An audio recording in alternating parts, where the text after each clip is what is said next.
Que bom, né? Retornando agora ao nosso segundo tópico da lição número 7, né?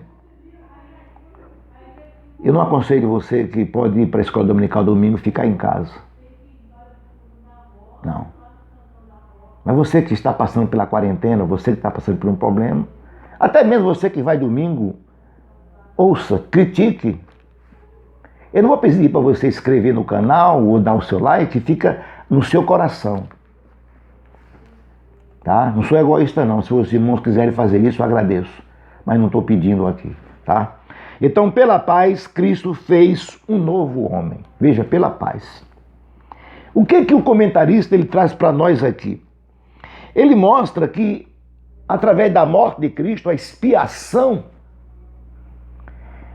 a paz foi proclamada de ambos os povos, judeus e gentios. E Deus fez agora uma nova, lembre-se, nova humanidade. Era gentios, judeus, e agora Deus fez dos dois a igreja, que muitas vezes dirigimos aos gentios como gregos, mas agora o terceiro povo é a igreja. Veja bem agora o conceito bíblico de paz, não é o conceito do mundo, não, de bíblico de paz. Ele dá aqui muitas referências, que ele diz que a paz é a descrição de boas relações. Tem dia que você amanhece sem paz na sua casa, com seus filhos, com a sua esposa, com seu esposo, com seu vizinho, que coisa boa. Mas tem dia que a gente amanhece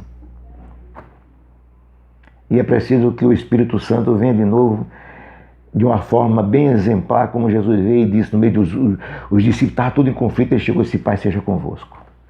Se assustaram, Pai seja convosco, porque eles não estavam em paz. Então preste bem atenção que nesta passagem, diz o comentarista, o pastor Douglas, o apóstolo Paulo ressalta a paz conferida por meio de Cristo. Não é por qualquer pessoa. Então ele dá ênfase aqui que a morte de Cristo desfez a nossa inimizade com Deus e com os homens. E agora foi facultado a possibilidade, ou seja, franqueado a entrada de uma reconciliação. É como Paulo disse aos 2 Coríntios 5,19, que Cristo estava consigo mesmo nos reconciliando com Deus e colocando em nós a palavra da reconciliação. Por isso, precisamos muito nos reconciliar com o nosso irmão, com o nosso amigo. Talvez eu não seja entendido, mas tem pessoas que querem pregar o evangelho da paz, intrigado com alguém, saiu brigado com o seu pastor, discutiu com o líder da escola dominical e vai para outra igreja, hoje está fácil. E às vezes sai de lá brigado como presbítero e recebido até como apóstolo da outra igreja. Não recebe como apóstolo porque o outro apóstolo não deixa, né? Mas recebe como um pastor. Agora no céu não. No céu a porta é bem estreitinha. No céu só entra aqueles que gozam a paz de Cristo e em Cristo com todos. Porque peregrino não tem direito a nada aqui na terra. Hoje há muita reivindicação, eu tenho direito, eu tenho direito. O único direito que nós temos é de adorar o Senhor na sua beleza, da sua santidade. Então preste bem atenção que o ponto 2 desse segundo tópico, o comentarista colocou esse tema dizendo aqui, um subtema, Cristo é o motivo de nossa paz. Então ninguém tinha paz por si mesmo. Não. Alguém briga por um pedaço de pão, por um pedaço de terreno. Alguém briga por uma posição na igreja. Alguém fica de cara virada para outro irmão porque o outro irmão foi levado a um cargo e ele não foi. é falta de paz. É falta de paz. Tá? Quando você tem paz, você suporta. Quando você tem paz, você canta. Quando você está em paz com Deus, com os outros, você tem fome de pão, mas não tem fome da paz. Através da palavra. E ele começa a falar aqui que Paulo declara que Cristo é a nossa paz. Ele é. Ele não é uma paz, é a nossa paz. Essa expressão aponta para uma conotação profunda, pois Cristo não é apenas o autor da paz, mas literalmente Ele é a nossa paz. Os homens podem promoverem paz, mas Cristo não promove paz, Ele é a paz. Reiterando o que eu disse, ele chegou e disse, não foi uma vez só, paz seja convosco. Quando ele curou aquela mulher, disse, vai em paz e não peque mais. Precisamos de paz. Eu preciso, você precisa de paz. Então preste bem atenção que Cristo, diz aqui o comentarista, habita em nós, sendo Ele mesmo a nossa paz. Está dizendo aqui em João capítulo 14, versículo 23, que eu vou ler, se você quiser acompanhar comigo. João capítulo 14, versículo 23.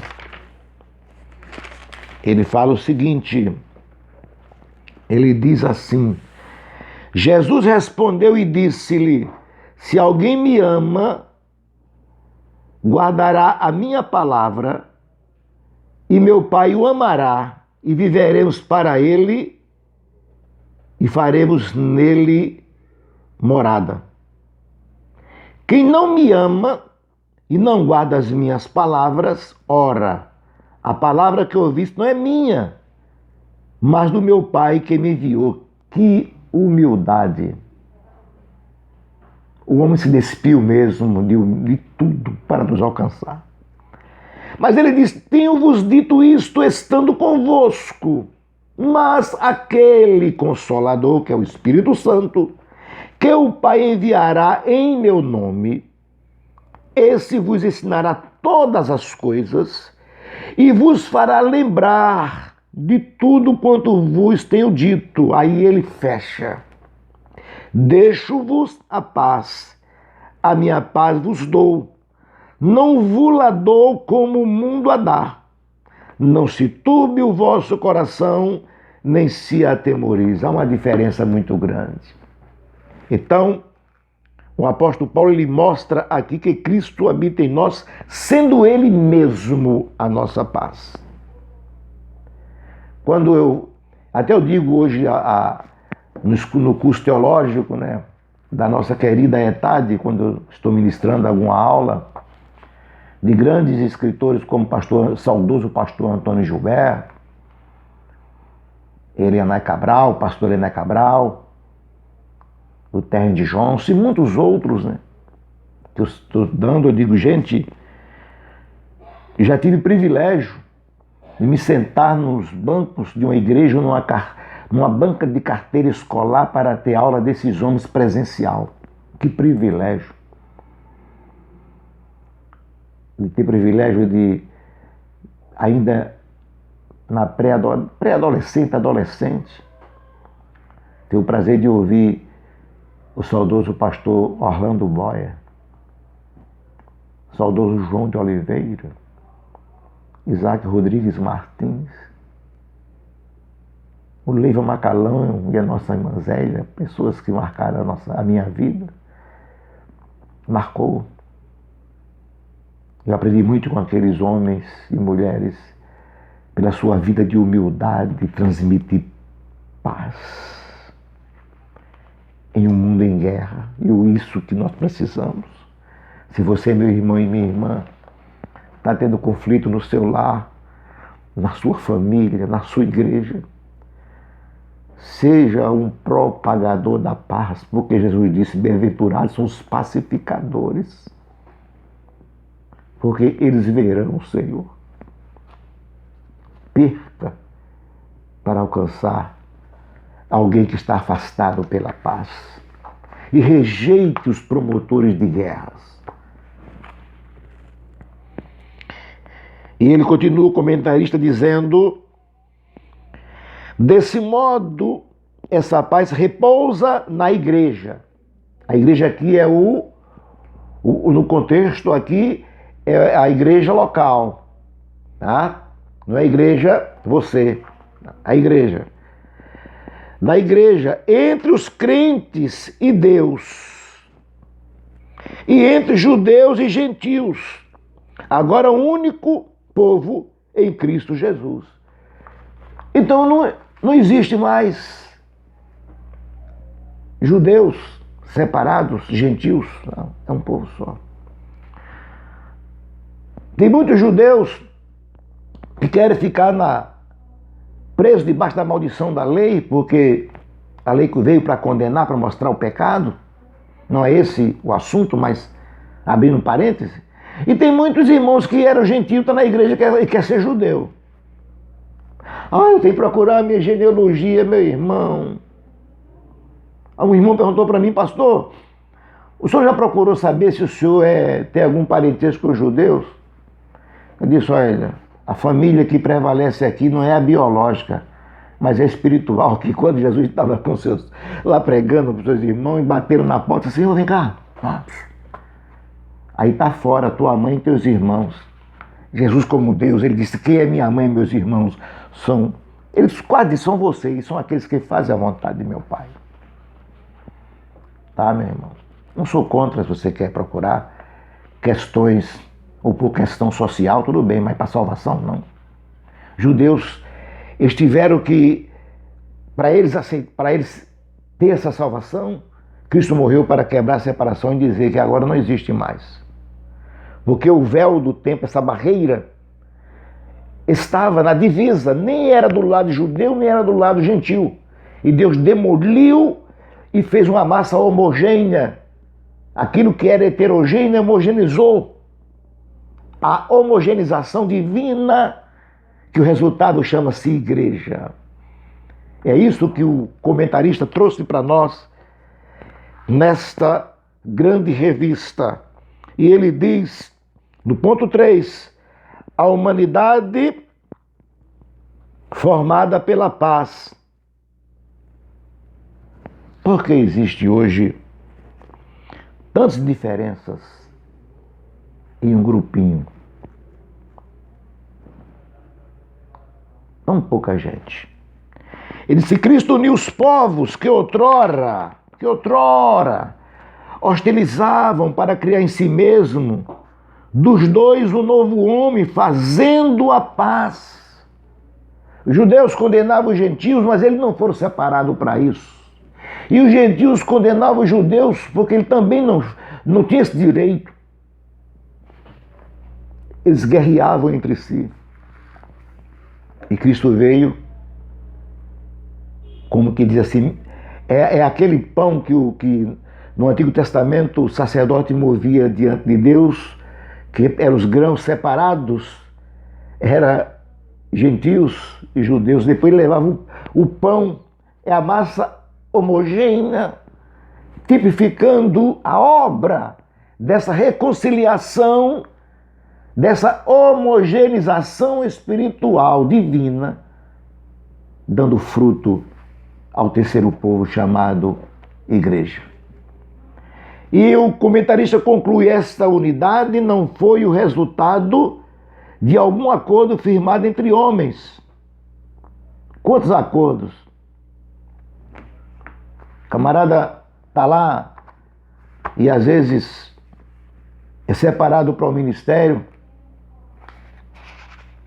que Deus o chamou, e no afã de fazer parte promete tanta coisa, mas depois ele começa a desfazer de lado. Já sou o que eu quero, então agora não. Em Cristo é diferente. Ele diz que essa unidade não foi resultado de acordo, de pacto com o homem. Eu sempre digo que Deus não é avô, Deus é pai. O neto bagunça a casa do avô, não é verdade? O neto vai na casa do pai, o filho não bagunça não. Então veja bem,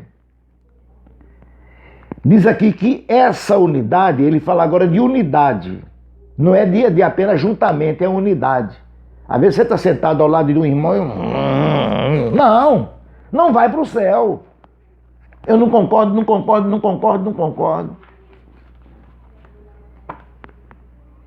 E um dia o irmão disse para mim, pastor, eu não concordo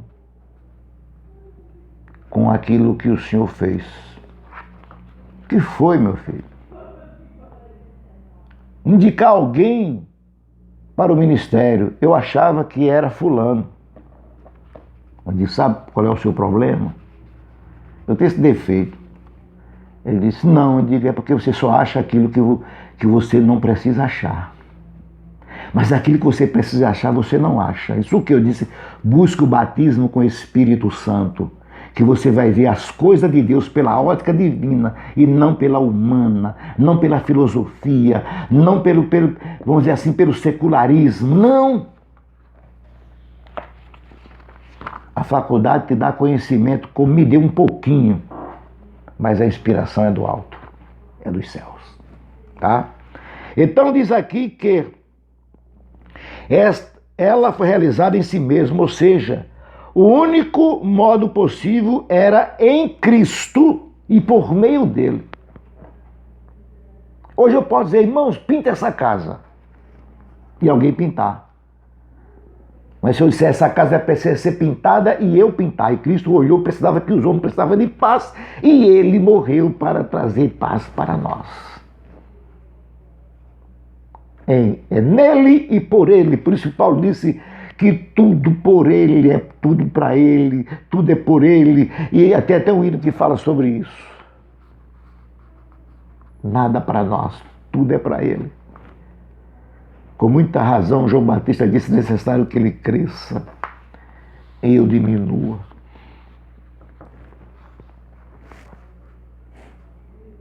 A partir desse ato, dessa reconciliação, surge uma nova humanidade, um povo. A igreja agora está com I maiúsculo, a igreja universal, dos primogênitos, a igreja que os seus nomes dos membros estão arrolados nos céus, não são denominações. Onde não há circuncisão, os irmãos estudaram, e nem tampouco incircuncisão, não tem mais. E hoje tem obreiros chegando na igreja, ministro que se diz que eu não considero. Ah, pastor, mas nós temos que voltar para cumprir a lei, e eu acho que tem que guardar o sábado, que tem circuncidade, que se alguém está guardando, deixa guardar, mas se sua denominação vê na Bíblia que não deve guardar, seja obediente se quiser ir para o céu. Não traga problema, não. Eu tenho uma matéria que eu vou passar para você, intoxicação espiritual. Então veja bem, que ele conclui dizendo assim, ó, isso é muito importante. Foi Cristo quem criou esse novo povo fazendo a paz. Nele as desigualdades foram eliminadas, banidas. A acepção de pessoas desfeitas ou desfeita e a etnia, os povos e a classe social desapareceram. É aquilo que Paulo conclui em Romanos, do capítulo 2, versículo 11, para a gente fechar este círculo, para não ficar tão longo. Romanos, capítulo 2, versículo 11, quando ele diz assim, porque para com Deus não há acepção de pessoas. Então, Cristo Jesus, ele veio trazer paz, e ele é o príncipe da paz. E através dele você pode semear a paz. Através dele você pode trazer paz. Então, glorifique o nome santo do Senhor Jesus por esta rica oportunidade. E nós vamos parar por aqui e vamos aguardar o novo tópico o subtítulo que é Pela Cruz, reconciliados com Deus num corpo. Deus abençoe.